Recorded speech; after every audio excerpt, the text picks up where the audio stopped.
उपासक उपास्य देव की एक एक गुण वृत्ति अपने हृदय में चिंतन के द्वारा प्रकाशित कर लेता है। जैसे उपास्य देव का स्वभाव वैसा ही उपासक का, जैसे उपास्य देव ज्ञान गुण गंभीर समुद्र के समान, ऐसे ही उपासक हो जाता है। क्योंकि उपास्य देव के चिंतन से ही उपासक की उपासना परिपक्व मानी जाती है। तो जिसका हम चिंतन करते हैं उसका प्रभाव हमारे हृदय को प्रभावित कर देता है। जैसे हम प्राकृतिक वस्तु अभी चिंतन करें, कोई खट्टी चीज का, कोई तो अभी जबान में पानी आ जाएगा। वस्तु नहीं है, केवल चिंतन। किसी द्वेषी पुरुष का जिसने आपका अपमान किया हो, निंदा किया हो, उसका चिंतन करें, अभी गुस्सा आने लगेगा। अभी काम भाव का चिंतन करें, अभी काम भाव आ जाएगा। जब हम जिसका चिंतन करते हैं उसका प्रभाव हमारे हृदय में पड़ता है। यदि हमारा संसार का चिंतन होता रहा तो संसार विषम है, संसार दुखालय है, संसार द्वंद्व में है। उपासक द्वंद्वों में फंस जाएगा, विषमता में फंस जाएगा, दुख में फंस जाएगा। प्रभु द्वंद्वातीत है, प्रभु सुख राशि हैं, आनंद राशि हैं, सहज कृपालु हैं, समस्त सद्गुणों के भंडार हैं। जब हम प्रभु का चिंतन करते हैं तो वही हमारे हृदय में अंश रूप से प्रकाशित हो जाता है। तो प्रायः सबके मुख से निकलने लगता है, ये तो मनुष्य रूप में साक्षात भगवान है, ये तो भगवान है। क्यों? क्योंकि भगवान का चिंतन करते करते समस्त भागवतिक गुण आ गए। और जब संसार का चिंतन केवल होता है, स्वसुख वांछा होती है, तो ऐसा नीच स्वभाव हो जाता है कि सबके मुख से निकलने, ये तो राक्षस है मनुष्य रूप में। तो खास बात निकली चिंतन। यदि उपासक का चिंतन शरीर का होता है, शरीर के भोगों का होता है, शरीर के सुखों का होता है, तो वो उपासक नहीं, वो विषयी है। यदि विषयों का सेवन करते हुए भी प्रभु का चिंतन होता है तो वो उपासक है, चाहे गृहस्थ हो चाहे विरक्त हो। प्रभु के सिवा अन्य किसी का चिंतन होना अपने अंतःकरण को मलिन करना, अपनी स्थिति को बिगाड़ना है। केवल प्रभु का चिंतन करना, बहुत कम समय में भगवत प्राप्ति कर लेना है। ये बात हृदय में बैठा लिए। हम जिसका चिंतन करते हैं वो बिना प्रभाव दिए नहीं रहता, ध्यान रखना। तो जब हम गंदी बातों का चिंतन करेंगे, जगत का चिंतन करेंगे, तो जगत को भगवान ने दुखालयम कहा है। चाहते सुख और चिंतन करते हो संसार का, तुम्हें सुख मिलेगा। जो आनंद सिंधु सुख राशि प्रभु हैं, सुख चाहते हो तो प्रभु का चिंतन करो। जब दुख नहीं चाहते हो तो सुख सिंधु प्रभु का चिंतन क्यों नहीं करते? चाहते हो सुख और चिंतन करते हो संसार का, चाहते हो सुख और करते हो पाप, जिसका परिणाम है दुख। पाप का तात्पर्य होता है शास्त्र विरुद्ध आचरण, वही पाप कहलाते हैं, वही अपराध कहलाता है। इसलिए हर उपासक को हर क्षण अपने आराध्य देव के चिंतन को संजोना चाहिए, संवारना चाहिए, छुपाना चाहिए, बचाना चाहिए, पचाना चाहिए। ऐसा कर ले गया तो दिव्यानुभूतियां उसके हृदय में ऐसी सच्ची मानिए। आपको जो सुख प्रभु के चिंतन में मिलेगा वो ब्रह्मा के पद में भी नहीं है। ये केवल कथा नहीं है कि प्रवचन किया जा रहा है, केवल आप चित्त जोड़िए थोड़ा प्रियालाल से, किशोरी जी के चरणों में चित्त को जोड़िए, राधा नाम से चित्त जोड़िए। जपना और चित्त जोड़ना थोड़ा अलग अलग है।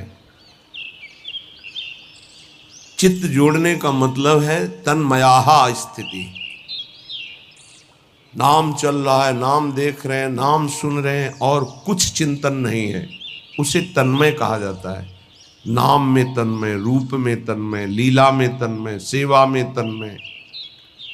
बिना तन्मय के चित्त संसार का चिंतन करता है और क्रियाएं भागवतिक होती हैं तो आनंद का अनुभव नहीं होता। इसका उल्टा हो तो आनंद का अनुभव हो जाए। क्रियाएं भले व्यवहारिक सांसारिक हो, चिंतन भागवतिक हो, ये कठिन बात पड़ती है। इसीलिए प्राय अध्यात्म में जल्दी मन टिकता नहीं है, व्यवहार में ही मन जाता है। क्रियाएं भागवतिक, आरती, पूजा, माला, चिंतन भोगों का, जगत का, देह संबंधियों का, खूब अंदर देखिए इस बात को, तो आनंद का अनुभव नहीं हो रहा जिसे भगवदानंद कहते हैं। इसीलिए श्रीपाद प्रबोधानंद जी महाराज कह रहे हैं, अशुलभ मिहि लोके लब्धुमिच्छस्य यत्नाद, यदि विपुल धन स्त्री पुत्र गेहोत्तमादि, कर निपत मुक्तिम कृष्ण भक्तिम च कांक्षस, यदि वस पर धामई वाद्य वृंदावनाख्यम।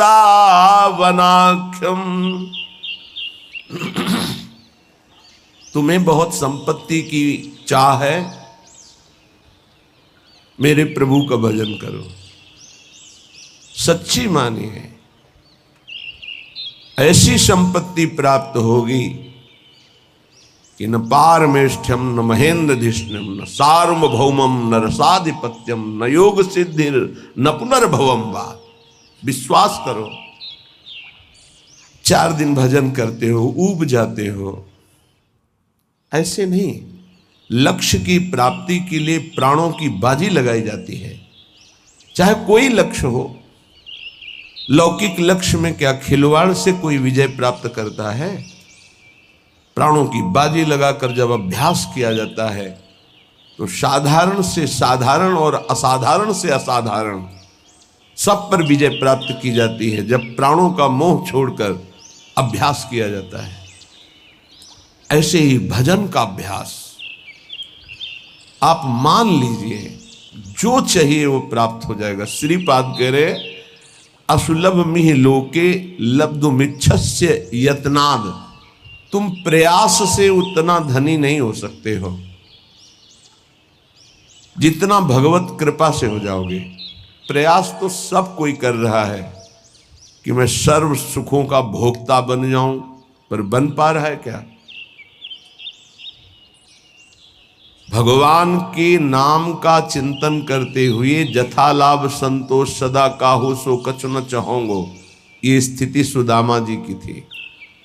कई दिन घर में भोग नहीं लगता था, तुलसी दल और चरणामृत से बच्चों का पोषण होता था। एक दिन द्वारिकाधीश की कृपा कटाक्ष हुई, द्वारिकापुरी की तरह वैभव सुदामापुरी में। भगवान के लिए कुछ मेहनत करनी पड़ती है। एक संकल्प से अनंत ब्रह्मांडों का सृजन हो गया, लेकिन बलिहारी सुदामा जी की एक दाना भी नहीं पाया वहां का। वो भिक्षा से ही जीवन यापन करते रहे। पत्नी से कहा, तुम्हें सुख सुविधा चाहिए थी, मेरे मित्र ने दे दी। मैं सिर्फ श्री कृष्ण से प्यार करता हूं, श्री कृष्ण के वैभव से नहीं। ये क्या चाहिए? असुलभ मिहि लोके, जो तुम्हें इस लोक में सुलभ नहीं हो सकता वो तुम्हें प्राप्त हो जाएगा। ये आंतरिक बात है। जब आपकी स्थिति ऊंची उठेगी भजन से तो दिव्यताएं आपके सामने आएंगी। जैसे आप बैठे हैं ऐसे दिव्य लोकों के वैभव, दिव्य लोकों के देवता, दिव्य लोकों की सिद्धियां उस उपासक के सामने उपस्थित होती है। मुझे भोगो, मुझे स्वीकार करो, क्या चाहिए तुम्हें, बोलिए। और जब वो नहीं बोलता है तब स्थिति आगे बढ़ती चली जाती है। आखिर में श्री भगवान को आना पड़ता है, क्या चाहिए। जब उनसे भी नहीं बोलता है तब वो अधीन हो जाते हैं और संग संग डोलते हैं। जहां मेरा भक्त चरण रखे वहां रखूं मैं हाथ, पीछे पीछे मैं फिरूं कभी न छाड़ूं साथ। मान लो मेरी बात, अगर नाम जब चल रहा है तो असुलभ में लोके लब्धुमिच्छस्य यत्नाद, जो बड़े प्रयास से यहां प्राप्त नहीं हो सकता वो तुम्हें प्राप्त हो जाएगा। सबसे बड़ी बात, सूक्ष्मता से विचार कीजिए। आप धन क्यों चाहते हैं? तो उत्तर आएगा भोगों के लिए। सीधी बात है। धन से हम मकान बना सकते हैं, हम सुंदर सुंदर भोग एकत्रित कर सकते हैं, कपड़ा लत्ता भोजन भोग सामग्री सब ठीक है। इन भोगों में सुख है, ये अज्ञान से आपने मान रखा है। नहीं तो ऐसे हैं जितना आप धन चाहते हो, जो भोग चाहते हो, ये सब उनके पास है लेकिन असंतुष्ट हैं। आपकी पहुंच नहीं है इसलिए वो आपसे थोड़ी बताएंगे। अपने लोगों को पता है। जिन पदों की आप आकांक्षा करते हैं, जिन भोगों की आकांक्षा करते हैं, जिस वैभव की आकांक्षा करते हैं, वो वैभव है, वो पद है, वो भोग है, पर एकांत में रोते हुए नजर आए हैं। रोते हुए। मान लीजिए बिना श्री भगवान के भजन के तुम्हें कहीं विश्राम नहीं मिल सकता। अगर संपत्ति ही चाहिए तो 5 वर्ष के बालक ध्रुव ने, जब सुरुचि ने झिड़क दिया कि अगर महाराज की सिंहासन पर बैठे हुए गोद में बैठना है तो जा नारायण का भजन कर और ये शरीर छोड़ और मेरे गर्भ से पैदा हो, तब तो सिंहासन का अधिकारी होगा, सुनीति के गर्भ से नहीं। माता सुनीति ने उसी बात को पुष्ट किया, बेटा तू विमाता को कटुवचन बोलने वाली मत मान, वो माँ है, ठीक कहती है। महाराज तो मुझे दासी भी स्वीकार करना अब नहीं चाहते।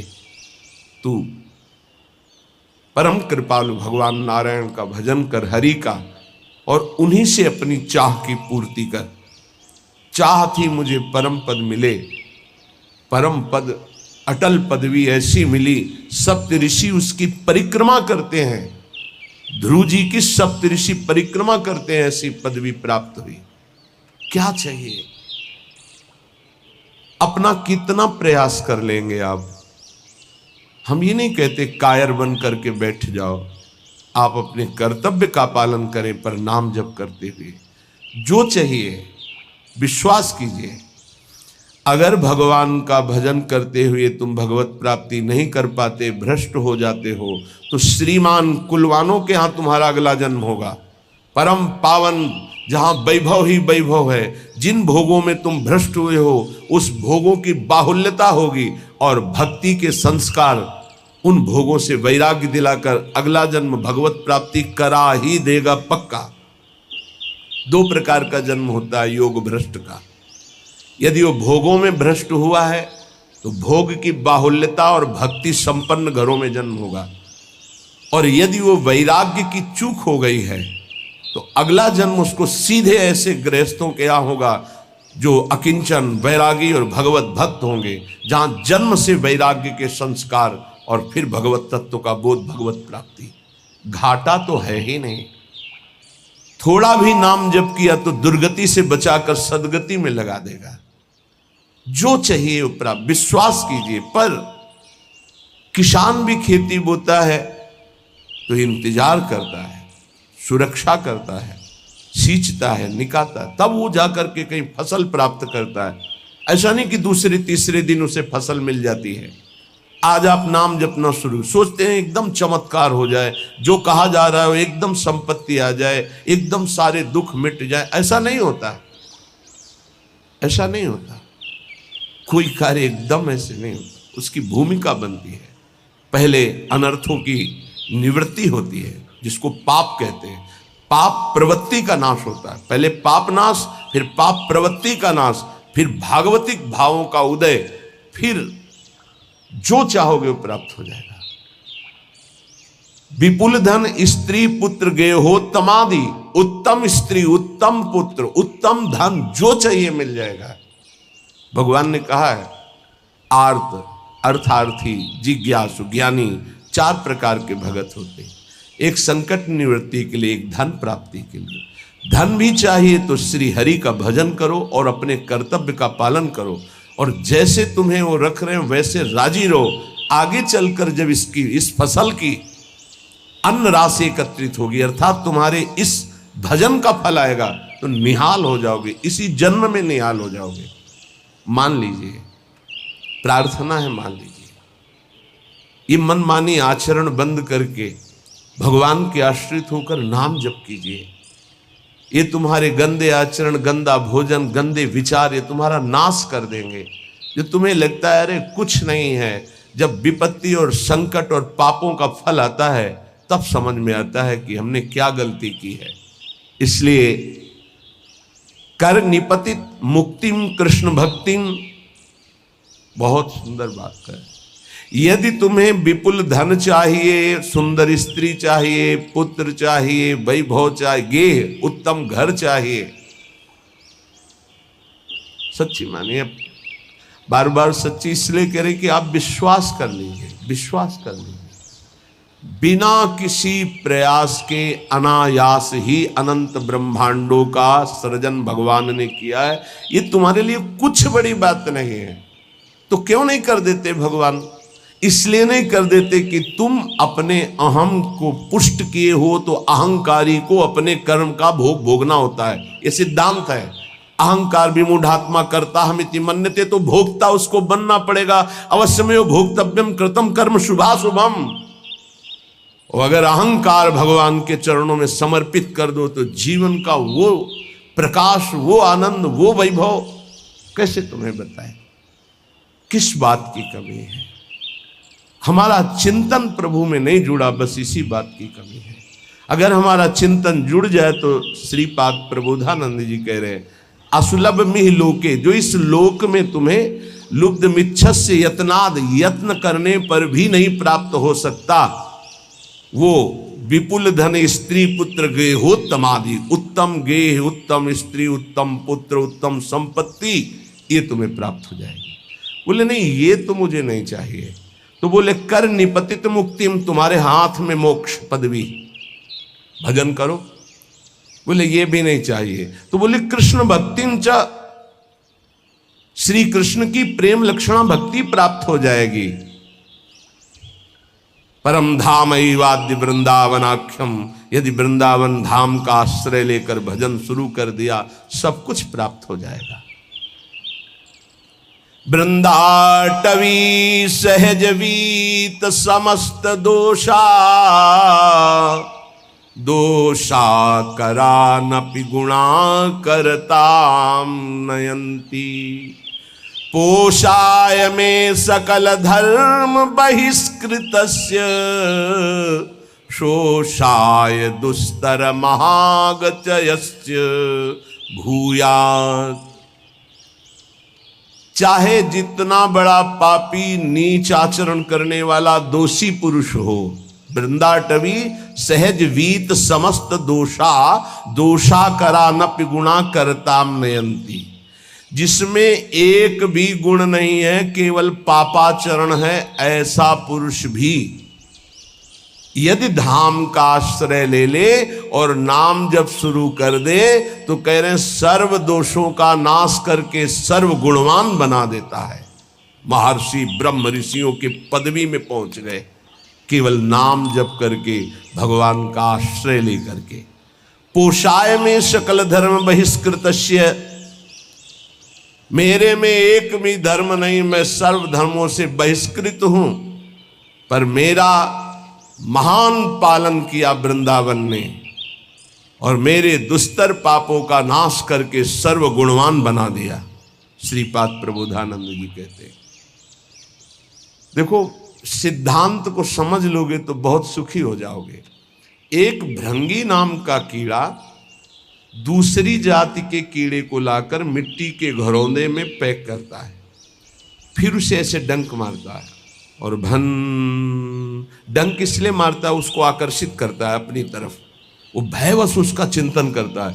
चिंतन करते करते वो तदाकार हो जाता है और उस बिना शरीर छोड़े उसी शरीर से वो भृंगी जाति का कीड़ा बन जाता है। और जब हम प्रभु की शरण में होकर प्रभु का प्रेम से भजन करते हैं तो हम भगवत स्वरूप नहीं हो जाते। ब्रह्मविद ब्रह्मयु भवति, वो भृंगी कीड़ा बन गया बिना शरीर छोड़े। ऐसे इसी शरीर में आप भगवान के स्वरूप हो जाएंगे, क्योंकि भगवान के स्वरूप आप हैं। अपने को भूल करके शरीर भाव को प्राप्त होकर आपकी दुर्गति हो रही है। इसलिए वृंदाटवी बहुभवीय सुपुण्य पुंजान नेत्रातिथिर्भवति यस्य महामहिम्नः। आहा, जिसके अनेकों जन्म के पुण्य प्रकाशित होते हुए वृंदावन में आ पाता है। श्री जी की कृपा, समस्त सुकृत फलीभूत हुए, आपको वृंदावन आने को मिला, वृंदावन में बैठकर सत्संग सुनने को मिला। वृंदाटवी बहुभवीय सुपुण्य पुंजान नेत्रातिथिर्भवति यस्य महामहिम्नः तस्येश्वरः सकल कर्म मृषा करोति ब्रह्मादयस्तमति भक्ति युतास्तुवन्ति। ओहो, जो वृंदावन आया, सत्संग सुना और जीवन का निश्चय बदल दिया। अब मेरे जीवन का निश्चय है मैं नाम जप नहीं छोड़ूंगा। तो बोले पूर्व संचित जितने कर्म थे वृंदावन सब भस्म कर देता है। तस्येश्वरः सकल कर्म मृषा करोति। क्यों?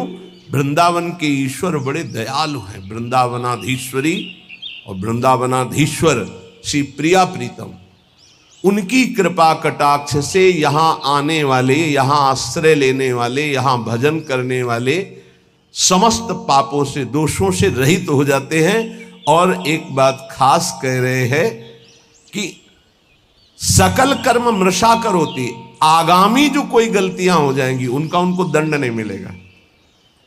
ये बड़ी बात है। यही बात हरिवंश महाप्रभु ने कहा अपने शरणागत श्री विठलदास जी को कि तिहारे आगिले पाछले अपराध हरिवंश केवी। पाछले तुम्हारे जो हैं वो तो नष्ट ही हो जाएंगे, और आगिले अगर कोई हुए तो हरिवंश केवी, उनको हम देख लेंगे, तुम चिंता मत करो।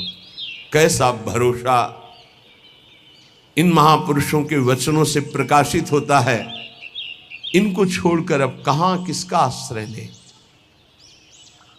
और खास बात कह रहे हैं, ये तो सब हो ही जाता है, उसमें ऐसे प्रेम का प्रादुर्भाव होता है। ब्रह्मादयस्तमति भक्ति युतास्तुवन्ति, ब्रह्मादि बड़े बड़े ईश्वर कोटि के महाभागवत उसकी वंदना करते हैं, जो वृंदावन प्रेम रस को प्राप्त हो जाता है। इसलिए वृंदावने सकल पावन पावनेस्मिन् सर्वोत्तमोत्तम चर स्थिर सत्व जाते श्री राधिका रमण भक्ति रसैक कोशे तोषेण नित्य परमेण कदा वसामि। सकल पवित्रों को पवित्र करने वाला, जैसे भगवान शंकर, भगवान सनंदन सनातन आदि, श्री उद्धव जी आदि, ये बड़े बड़े महापुरुष जिस रज की याचना करते हैं, ये कौन है? ये जगत को पावन करने वाले। तो कह रहे हैं वृंदावने सकल पावन पावनेस्मिन्, जो रज शिव सनकादिक याचक, बड़े बड़े पावन करने वालों को भी पावन करने की सामर्थ्य वृंदावन की रजरानी में है। यहां जो जड़ चैतन्य वास कर रहे हैं, श्री राधिका रमण जी, राधा रमन जी महाराज उस पर बहुत प्रसन्न होते हैं। मेरे घर में रह रहा है। तो बोले जो यहां वास नहीं कर रहे वो, बोले आश्रित है। आश्रित की भी वही गति होती है जो वास करने वाले की होती है, लेकिन हृदय से संपूर्ण आश्रय वृंदावन का हो। तो भक्त रसैक कोशे तोषेण, जब राधा रमन जी प्रसन्न हो जाते हैं तो अपना खजाना खोल देते हैं। तोषेण तो क्या, भक्ति रसैक कोशे, भक्ति रस का खजाना खोल देते हैं। दिव्य लीलाएं अंदर चल रही, दिव्य भाव अंदर चल रहे, उसी में परमानंद में डूबा हुआ है। नित्य परमेण कदावसामी, क्या कभी मेरे जीवन में ऐसा अवसर आएगा कि मुझे ऐसे श्रीधाम वृंदावन में वास मिले और मैं निरंतर प्रिया प्रीतम के चिंतन में ऐसे डूबूं जैसे मछली जल के बिना जीवित नहीं रह सकती, ऐसे एक आधे क्षण के लिए भी यदि हमारा चिंतन छूटे तो प्राण व्याकुल हो जाए। यही भक्ति का, भजन का सही स्वरूप ये है कि जैसे मछली जल से अलग की जाए तो जहां तनिक जल बिछुड़े छोड़ी देत है प्राण।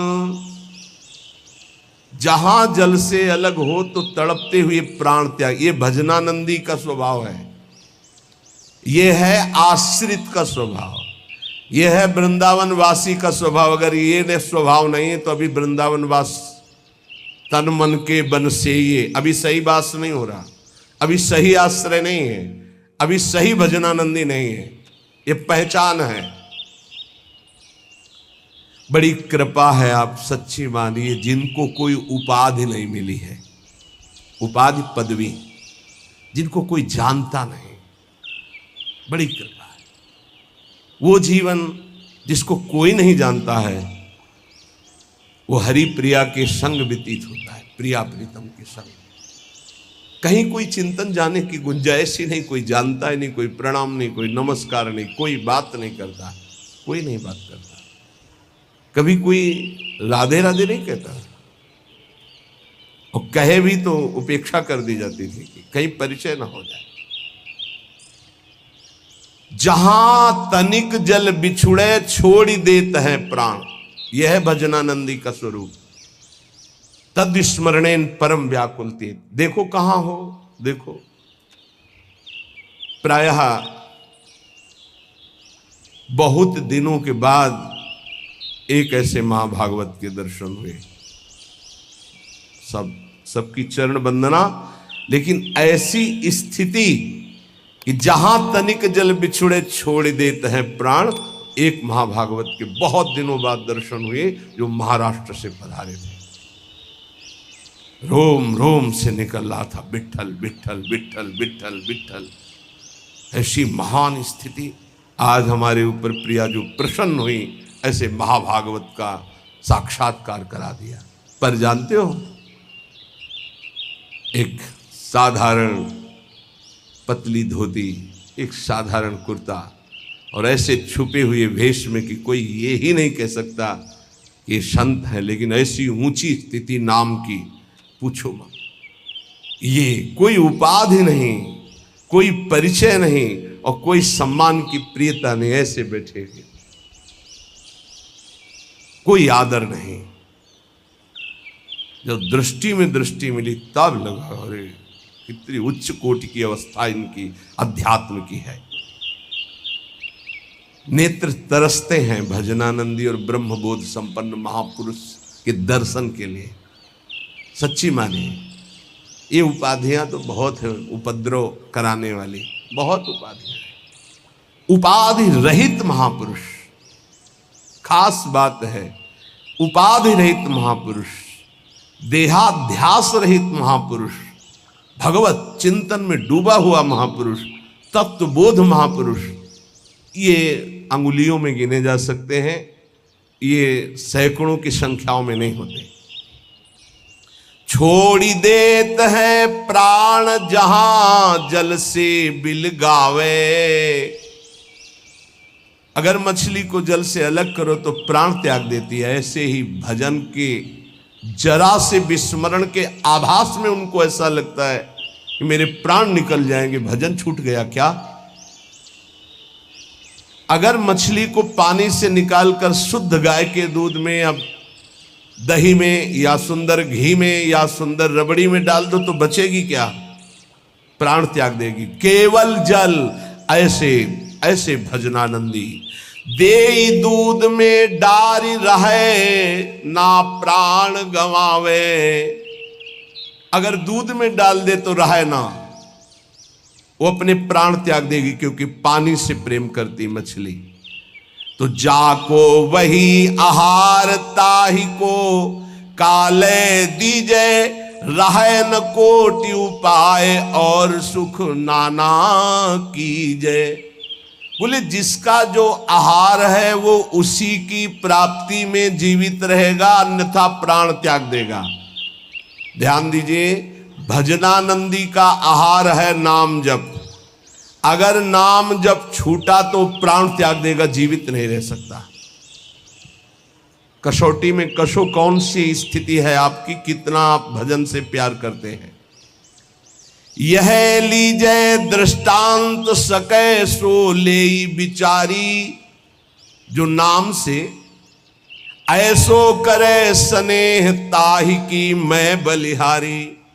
मैं बलिहारी हूं ऐसा जो नाम से प्रेम करता है। पलटू ऐसी प्रीति कर जल और मीन समान, जहां तनिक जल बिछुड़े छोड़ देत है प्राण। भजन का क्या स्वरूप है, तद स्मरणेन परम व्याकुलतेति।